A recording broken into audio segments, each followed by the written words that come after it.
Thank you. Vote-A-Rama is upon us. Stay hydrated. Try to keep good cheer. We're going to have lots of amendments today and kind of talk about where we differ on certain things, which would be good for the country. What I hate the most is that we're doing a partisan COVID bill for the first time as a nation, and I don't know why.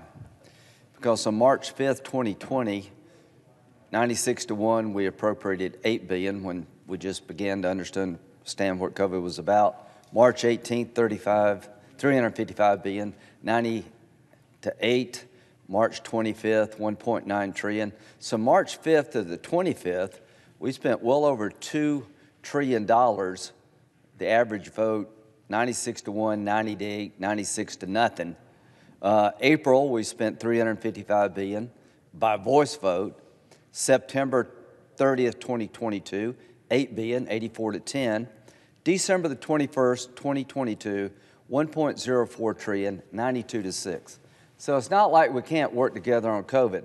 You had a Republican president, you had a Republican Senate, and a Democratic House, and we're able to come together as a nation, but that is all over now because my Democratic colleagues have chosen to go another way because they can. They have all the power. They have the House, the Senate, the White House. They've chosen to do a $1.9 trillion package without any effort at all, in my view, to try to find common ground.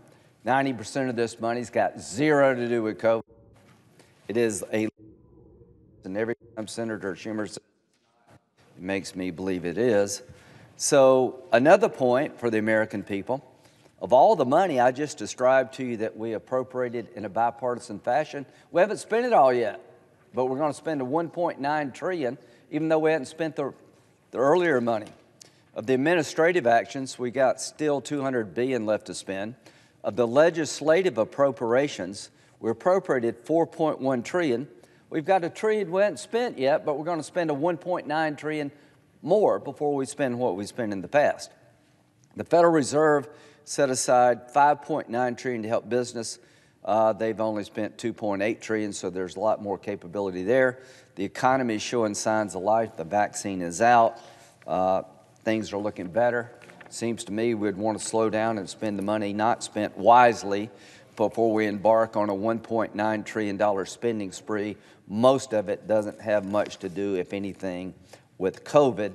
They are doing it because they can, and there will be a lot of amendments talking about better ways to spend this money. The minimum wage has been dropped out, but here's what's in this bill. $20 million for the preservation and maintenance of Native American languages. That might be something we want to do, but we should go through the appropriations process, have hearings, not put it on a COVID bill. $135 million for the National Endowment of the Arts. Maybe something we want to do, but not on a COVID bill. $135 million for the National Endowment for Humanities. Again, the same concept. $200 million for the Institute of Museum and Library Services. What's that got to do with COVID? Nothing. PPP loans for labor unions. Paid leave fund for federal employees.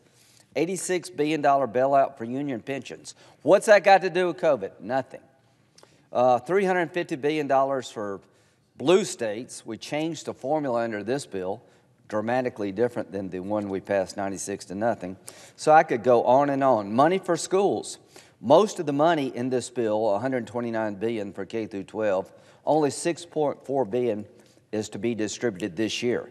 Most of the money is spent from 2022 to 2028. Hopefully we'll get control of COVID by 2028. Again, this is an opportunity to spend money on things not related to COVID because they have the power to do so. It's going to be a long day. We're going to be talking about reprioritizing money. We're going to try to strike provisions from this bill, money that comes from hard-working taxpayers being spent in a way unrelated to COVID. So stay tuned, keep good cheer, stay hydrated, but this is a debate worth having, and I regret very much that we could not find common ground here. To find it, you have to seek it, and this is the one area where we were doing a pretty damn good job, I thought, working together as Republicans and Democrats, spending a lot of money because there was a need out there. Today, we're going to spend a lot of money, most of it not related to COVID, and it's going to be along partisan lines.